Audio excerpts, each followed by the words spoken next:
ആദ്യ സോളാർ കേസിൽ സരിത എസ് നായർക്കും ബിജു രാധാകൃഷ്ണനും 3 വർഷം കഠിന തടവും 10,000 രൂപ പിഴയും ശിക്ഷ. പെരുമ്പാവൂർ മുടിക്കൽ സ്വദേശിയായ സജാദിനെ 40 ലക്ഷം രൂപ കബളിപ്പിച്ചു എന്ന കേസിലാണ് പെരുമ്പാവൂർ കോടതി ഇരുവർക്കും ശിക്ഷ വിധിച്ചത്. സീരിയൽ താരം ശാലു മേനോൻ ഉൾപ്പെടെ 3 പേരെ തെളിവില്ലെന്ന് കണ്ട് കോടതി വെറുതെ വിട്ടു. തട്ടിപ്പിനിരയായ സജാദ് നൽകിയ കേസിലാണ് ബിജുവിനും സരിതയ്ക്കും ശിക്ഷ വിധിച്ചത്. വഞ്ചനാക്കുറ്റത്തിനാണ് ശിക്ഷ.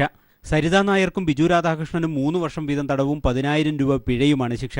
രാവിലെ കേസ് പരിഗണിച്ച കോടതി ഇരുവരെയും കുറ്റക്കാരെന്ന് കണ്ടെത്തിയിരുന്നു. കേസിൽ ആരോപണ വിധേയരായ നടി ശാലു മേനോനെയും അമ്മയെയും ടീം സോളാറിന്റെ ഒരു ജീവനക്കാരനെയും വെറുതെ വിട്ടു. തെളിവുകളുടെ അഭാവത്തിലാണ് ഇവരെ വെറുതെ വിട്ടത്. പെരുമ്പാവൂർ മുടിക്കൽ സ്വദേശിയായ സജാദിന് സൗരോർജ്ജ പ്ലാന്റ് വാഗ്ദാനം ചെയ്ത് ടീം സോളാർ 40 ലക്ഷം രൂപ തട്ടിയെന്നായിരുന്നു case. Doctor RB Nair, Lakshmi S Nair എന്നീ പേരുകളിലാണ് ഇവർ പരിചയപ്പെടുത്തിയതെന്നും സജാദ് മൊഴി നൽകിയിരുന്നു. സോളാർ തട്ടിപ്പുമായി ബന്ധപ്പെട്ട് രജിസ്റ്റർ ചെയ്യപ്പെട്ട ആദ്യ കേസാണിത്. 2013 മാർച്ച് 20-നായിരുന്നു FIR രജിസ്റ്റർ ചെയ്തത്. ഈ കേസിനെ തുടർന്നായിരുന്നു സോളാറുമായി ബന്ധപ്പെട്ട് സരിതയുടെ ആദ്യ അറസ്റ്റ് നടന്നത്. News bureau, Kochi. ഫ്ളാറ്റ് തട്ടിപ്പ് കേസിൽ നടി ധന്യ മേരി വർഗീസിനെ പോലീസ് അറസ്റ്റ് ചെയ്തു. ഫ്ളാറ്റ് നിർമ്മിച്ച് നൽകാമെന്ന് പറഞ്ഞ് 100 കോടി തട്ടിയ പരാതിയിലാണ് പോലീസ് നടപടി. ഫ്ളാറ്റ് തട്ടിപ്പ് കേസിൽ നടി ധന്യ മേരി വർഗീസ്, ഭർത്താവ് ജോൺ ജേക്കബിന്റെ സഹോദരൻ സാമുവൽ ജേക്കബ് എന്നിവരെയാണ് പോലീസ് കസ്റ്റഡിയിലെടുത്തത്. സാംസൺ ആൻഡ് സൺസ് എന്ന കെട്ടിട നിർമ്മാണ കമ്പനിയുടെ പേരിൽ ഫ്ളാറ്റ് നിർമ്മിച്ചു നൽകാമെന്ന് വാഗ്ദാനം ചെയ്ത് നിരവധി പേരിൽ നിന്ന് കോടികൾ തട്ടിയതായാണ് കേസ്. 50 ലക്ഷം മുതൽ 1 കോടി രൂപ വരെ വിവിധ വ്യക്തികളിൽ നിന്നും ഇവർ വാങ്ങിയതായാണ് പരാതി. സാംസൺ ആൻഡ് സൺസ് ബിൽഡേഴ്സ് എന്നുള്ള പേരിൽ രജിസ്റ്റർ ചെയ്തിട്ട് 2011 മുതൽ ഇവർ ഫ്ലാറ്റ് നിർമ്മിച്ചു കൊടുക്കാവുന്ന പ്രധാനപ്പെട്ട സിറ്റിയിലെ പ്രധാനപ്പെട്ട സ്ഥലങ്ങളിൽ ഫ്ലാറ്റ് നിർമ്മിച്ചു കൊടുക്കാവുന്ന വാഗ്ദാനം നൽകി കോടിക്കണക്കിന് രൂപ ആൾക്കാരിൽ നിന്ന് വാങ്ങി അത് കെട്ടിക്കൊടുക്കാതെ ചതിച്ചതിനാണ് കേസ് രജിസ്റ്റർ ചെയ്യുന്നത്. 2011 മുതലാണ് വിദേശ മലയാളികളിൽ നിന്നുൾപ്പെടെ ഇവർ പണം വാങ്ങിയത്. 50-ലേറെ പേർ ക്രൈം ഡിറ്റാച്ച്മെന്റിന് പരാതി നൽകിയിട്ടുണ്ട്. News bureau, Thiruvananthapuram.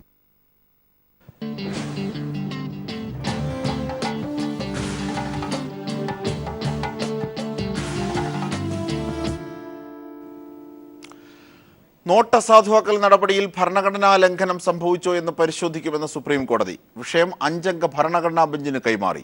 പൊതുമേഖലാ ബാങ്കുകൾക്ക് സമാനമായി സഹകരണ ബാങ്കുകളിലും പണം ഉറപ്പുവരുത്തണമെന്ന് സുപ്രീം കോടതി ഉത്തരവിട്ടു. നോട്ട് പിൻവലിക്കലുമായി ബന്ധപ്പെട്ട ഹർജികളിൽ അടിയന്തരമായാണ് സുപ്രീം കോടതി ഇന്ന് ഉത്തരവ് പുറപ്പെടുവിച്ചത്.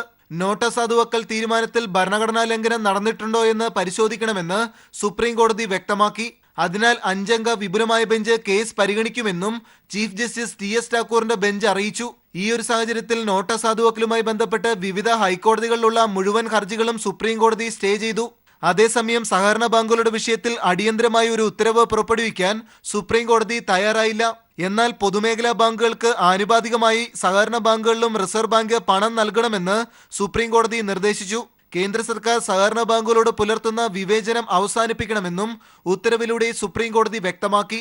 നേരത്തെ ഭരണഘടനാ ലംഘനം പരിശോധിക്കണമെന്നാവശ്യപ്പെട്ടുള്ള ഹർജിയിൽ തങ്ങളുടെ നിലപാടറിയാതെ ഉത്തരവ് പുറപ്പെടുവിക്കരുതെന്ന് കേന്ദ്ര സർക്കാർ അറിയിച്ചിരുന്നു. ഭരണഘടനാ ബെഞ്ചിൽ വിട്ടുകഴിഞ്ഞാൽ ഇതിന്റെ നിയമസാധ്യത വിലയിരുത്തും. അത് നിയമപരമല്ലെങ്കിൽ ഈ എടുത്ത തീരുമാനം സെറ്റിസൈഡ് ചെയ്യും. ആശുപത്രികൾ പോലെ അടിയന്തര സേവനം ആവശ്യമുള്ള സ്ഥലങ്ങളിൽ പഴയ നോട്ട് ഉപയോഗിക്കാനുള്ള സൗകര്യം ഈ മാസം 15-ന് അവസാനിച്ചിരുന്നു. അതിനാൽ ഇതിന്റെ സമയക്രമം നീട്ടി നൽകണമെന്നാവശ്യപ്പെട്ടുള്ള ഹർജിയിലും സുപ്രീം കോടതി ഇടപെടാൻ തയ്യാറായില്ല. ഇക്കാര്യത്തിലും കേന്ദ്ര സർക്കാരിന് തീരുമാനം കൈക്കൊള്ളാമെന്ന് സുപ്രീം കോടതി അറിയിച്ചു. നോട്ട് പിൻവലിക്കൽ വിഷയത്തിലെ ഭരണഘടനാ സാധ്യത ചർച്ച ചെയ്യാൻ ഭരണഘടനാ ബെഞ്ചിന് കേസ് കോടതി വിട്ടെങ്കിലും ജനങ്ങൾ ഇപ്പോൾ അനുഭവിക്കുന്ന പ്രശ്നങ്ങൾക്ക് പരിഹാരമേകുന്ന നിർദ്ദേശങ്ങളൊന്നും കോടതിയിൽ നിന്ന് ഉണ്ടായില്ല എന്നത് ശ്രദ്ധേയമായി. Manushankar, news bureau, Delhi.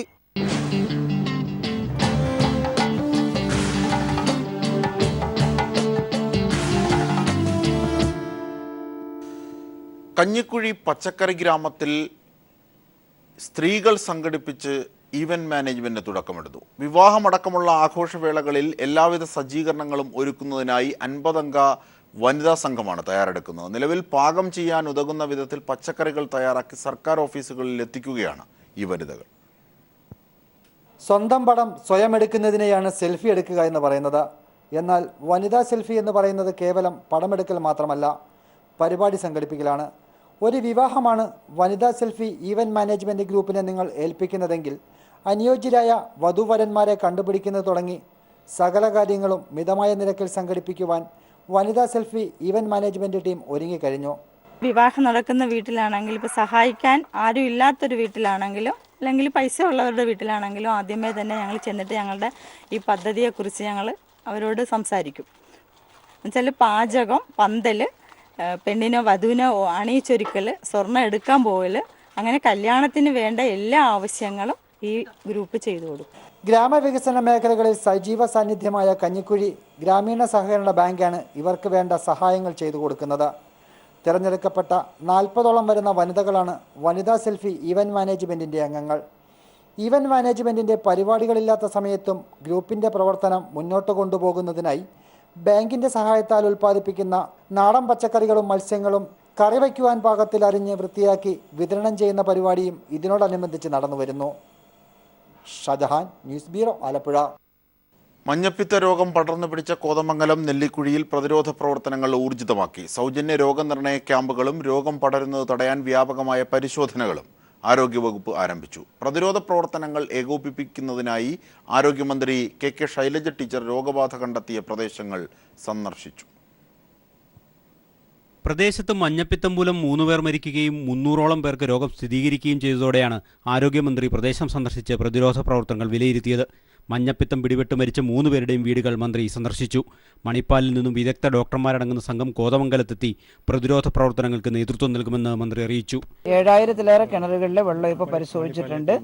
നമ്മൾ പിന്നെ കുറച്ചുകൂടി ശക്തമായിട്ടുള്ള ഇടപെടൽ നടത്താനാണ് ഞങ്ങൾ ആലോചിച്ചത്. 24 മണിക്കൂറും വളരെ വിജിലൻ്റ് ആയിട്ടുള്ള ഒരു പ്രത്യേക സംവിധാനം, ഒരു കൺട്രോൾ സെൽ, ഇത് മുഴുവൻ നിയന്ത്രണ വിധേയമാകുന്നത് വരെ 24 hours അവിടെ പ്രവർത്തിക്കുന്ന ഒരു കൺട്രോൾ സെൽ തുടങ്ങുന്നതാണ്. 5 കേന്ദ്രങ്ങളിൽ സൗജന്യ രോഗനിർണയ ക്യാമ്പ് നടത്തും.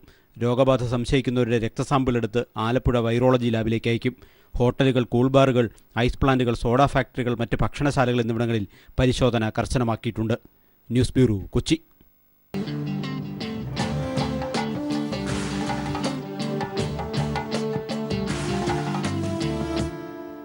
വടക്ക് കിഴക്കൻ സംസ്ഥാനങ്ങളിലെ ചുവടുപിടിച്ച് പ്രകൃതിയോട് ഇണങ്ങുന്ന മുളവീടുകൾ കേരളത്തിലേക്കും എത്തുന്നു. തൃശൂർ പാലാഴിയിലാണ് പൂർണ്ണമായും മുളയിൽ നിർമ്മിച്ച ഇരുനില വീട് താമസത്തിന് സജ്ജമാകുന്നത്. ഉണ്ണികൃഷ്ണൻ പാക്കനാരുടെ മേൽനോട്ടത്തിൽ 20 ലക്ഷം രൂപ ചിലവഴിച്ചാണ് കുളിർമ പകരുന്ന വീട് പൂർത്തിയാക്കിയത്.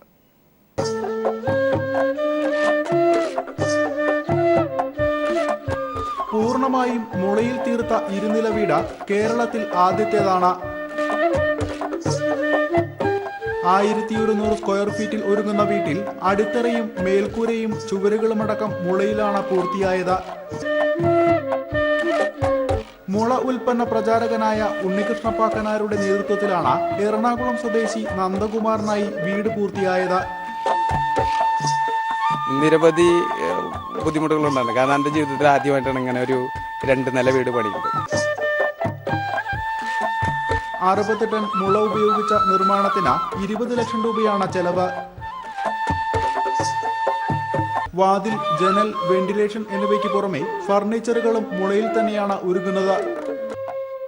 ഭൂകമ്പത്തെയും കാറ്റിനെയും പ്രതിരോധിക്കാൻ ശേഷിയുള്ള വീട് പൂർണ്ണമായും സോളാർ വൈദ്യുതിയാൽ സ്വയം പര്യാപ്തമാണ്. 60 വർഷത്തിലേറെ കാലം മുളവീടുകൾക്ക് ബലക്ഷയം ഉണ്ടാവില്ല എന്നാണ് ഉണ്ണികൃഷ്ണ പാക്കനാരുടെ പക്ഷം. News bureau, Thrissur. ക്രിസ്മസ് പുതുവത്സര വിപണന മേള ഒരുക്കി തിരുവനന്തപുരം വനിതാ ജയിൽ. ജയിൽ അന്തേവാസികൾ നിർമ്മിച്ച വിവിധതരം ഉൽപ്പന്നങ്ങൾ വിപണിയിലുള്ളത്. ജയിൽ DGP അനിൽകാന്ത് വിപണനമേള ഉദ്ഘാടനം ചെയ്തു.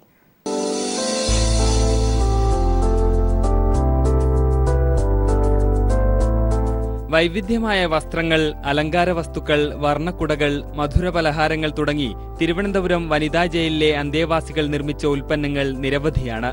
മിതമായ നിരക്കിൽ ഇവ വാങ്ങാൻ അവസരമൊരുക്കുകയാണ് ജയിലിലെ പ്രദർശന വിപണനമേള.